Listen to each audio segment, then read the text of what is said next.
আপনারা দেখছেন FS RL ভিডিওটি ভালো লাগলে আমাদের চ্যানেলটিকে সাবস্ক্রাইব করে আমাদের পাশে থাকা বেল আইকনটি প্রেস করে আমাদের সাথে আমরা কোনোদিনই কোনো রাজনীতি দলের সাথে যুক্ত ছিল না। বাকি ওই জাফাদের নাম বললো, মুজিবর বললো, মোহাব্বত বললো, তারপর সাহাবুল, এদের নাম যেগুলো বললো এর সাথে যুক্ত। আপনারা কি কোনো চাপে তুলেছিলেন না? 100% চাপ না নিয়ে ইচ্ছে কেন জায়গা তুলতে যাবে কেউ? আমরা যখন থাকতাম তখন যেতাম, যখন থাকতাম না জাফায়দা এখানে ছিল, জাফায়দার উপর চাপ সৃষ্টি হয়েছে। ওই একই কেস। আপনিও ছিলেন? না, আমি ছিলাম। আপনাদের নামে তো অনেক অভিযোগ আসছে যে আপনারা 4 জনে টাকা তুলতে এসেছিলেন। না না, টাকা কেন আমরা তুলবো? অভিযোগ আমাদের কারণ নামে না, আমরা রাজনীতি করি যে আমাদের নামে অভিযোগ থাকবে। আমরা এলাকায় থাকি, এলাকার ছেলে এলাকাতে। 3-4 জন টাকা তুলতে না এসেছিল। ওই 3-4 জনের মধ্যে ওরাই সব, আমরা কেউ না, ওরাই সব, সব ওরাই। আমরা এলাকার ছেলে, আমরা খেটে কলকাতা থাকি, 3-4 জন বলতে কে কে ছিল?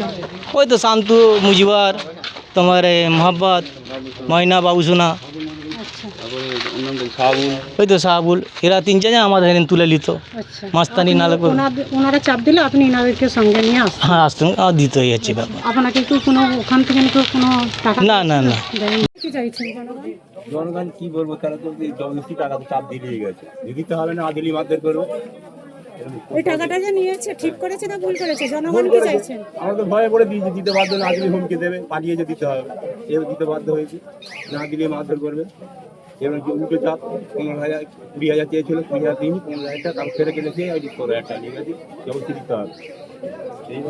জনগণ কি চাইছেন? জনগণ চাইছি টাকাগুলো ফেরত পাক, যারা দোষী তারা শাস্তি পাক। ম্যাডাম, গরিব মানুষ ঘরে পেয়েছে, ঘর তুলতে পারেনি, আর্থিক অবস্থা সকলেরই খারাপ। এই টাকাটা ওরা যেন ফেরত পেয়ে যায়, অগ্রিম ঘরটা ওরা করুক। গ্রামের অবস্থা খুব খারাপ, ওরা বাড়িটা ওরা করতে পারে যেন, টাকাটা যেন যারা দেয়ার থেকে নিয়েছে টাকাটা যেন ফেরত পায়, আর দোষী যেন সাজা পায়। টিএমসি সরকার তো চলে গেছে, বিজেপি সরকার এসছে, আশা করছেন যে হ্যাঁ, বিজেপি সরকার এই টাকাটা? এর আগে আমাদের নেতৃত্বে একজন বলে গেছেন প্রধান সাহেব যে টাকাটা দেবে, প্রকল্প তাকে টাকাটা দেবে। টাকাটা আমি চাইবো বিজেপি সরকারকে টাকাটা গরিব মানুষকে দিক, ঘরটা গরিব মানুষ করুক।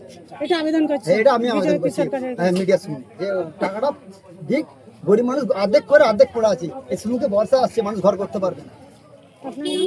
শেখ নূর আলী। শুনে নেবো জনগণ কি বলবে।